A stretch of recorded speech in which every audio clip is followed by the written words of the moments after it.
Hello, welcome to day 13. My journey to Bigfoot 200 and the Black Canyons 100K. Today, got a teachable moment for everybody. Miles and I, you can hear him in the background, you'll probably see him pop up here in a second. We're, there he is. We're running just on my road. I call it around the horn. It's kind of a U shape, but it's usually where I do my easy recovery runs. You can see it's dirt, nice and flat, and I am running at a shuffleophagus pace, just nice and easy, keeping my heart rate low, just probably high zone 1, low zone 2. If we look right now, I am, sorry for the bouncing, at about 117. So that's probably low zone 2 for me. But purpose, just going easy. I'm probably hovering around 10-minute pace, just kind of shuffling, shaking things out.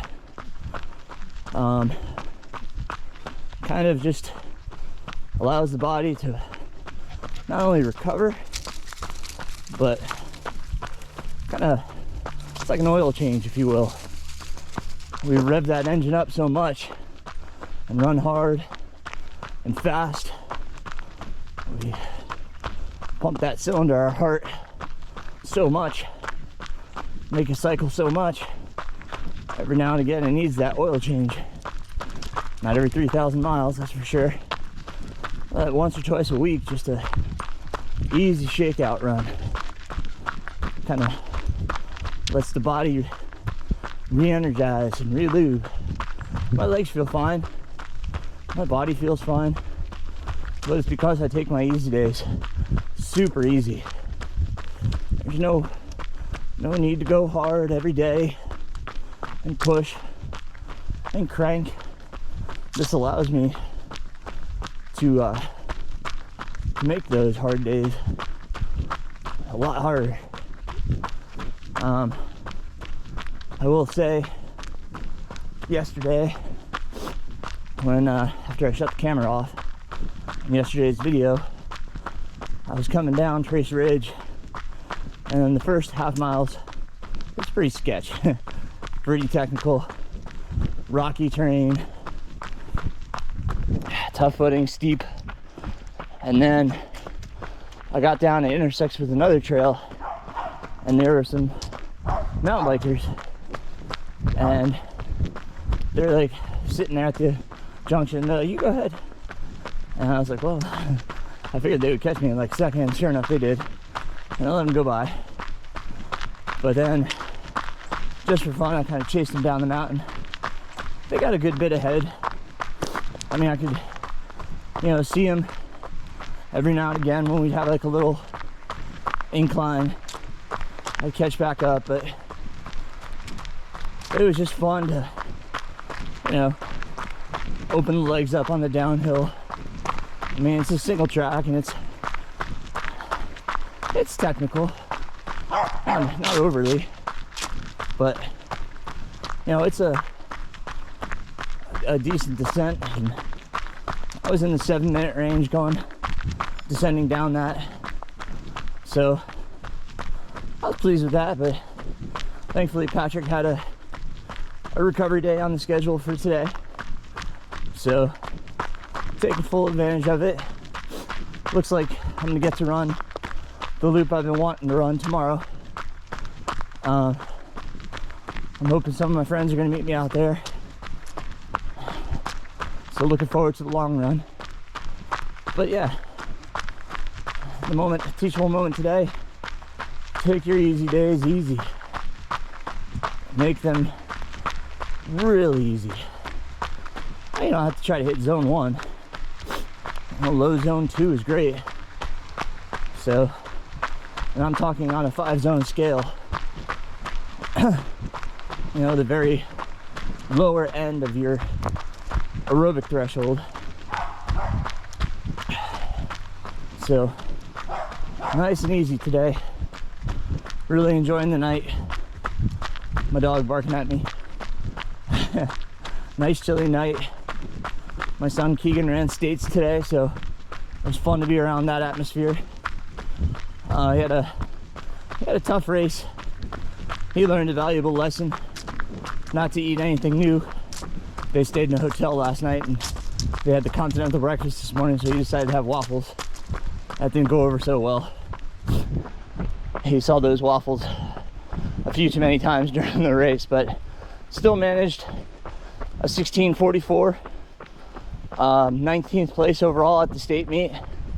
He was the first freshman, so not a bad showing for him. Pretty proud of him.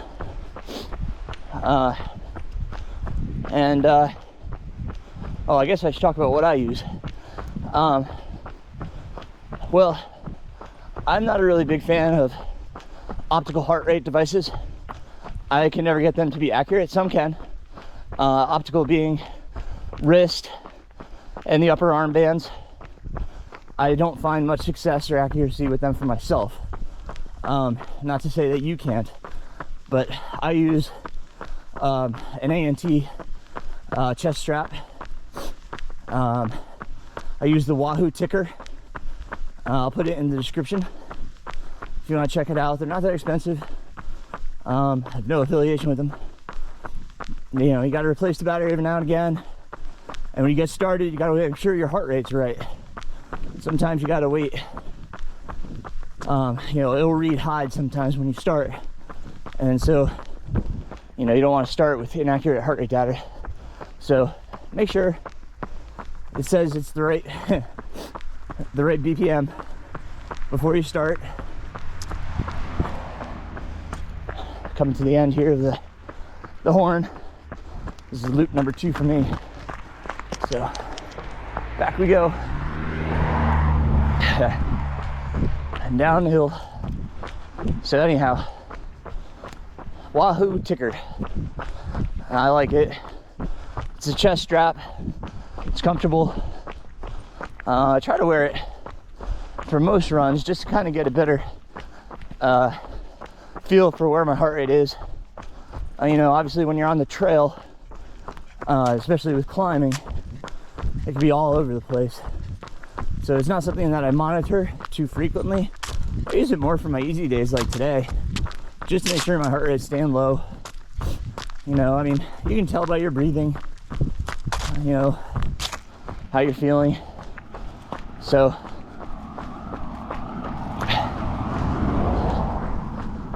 don't get overconsumed if you do heart rate.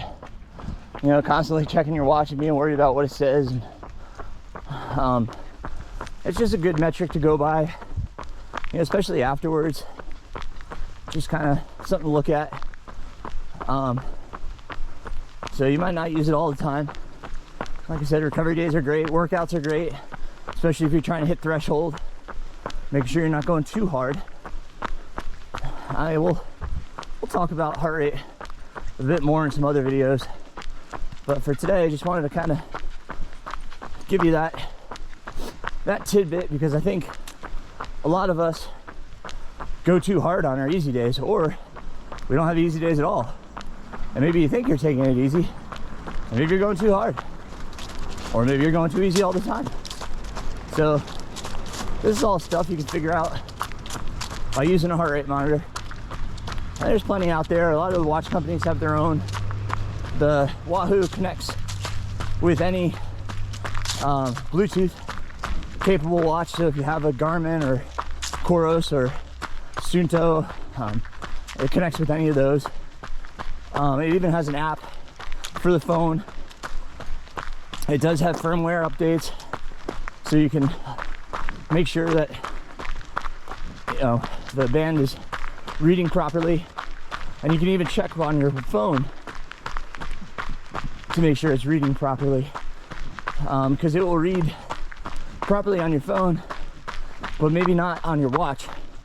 So you got to make sure, like I said, when you start, that heart rate is correct. So another bit with heart rate straps, especially in this colder weather. You'll get a better connection if you wet the monitor itself. So, pour some water on it, spit on it, whatever, to keep it moist. You'll get a better connection versus dry. A lot of times it won't connect or see the heart rate as accurately. So get it moist before you start. All right, other than that, I think that's it for the day. I'll catch up with you guys tomorrow on the long run. Thanks for joining me today.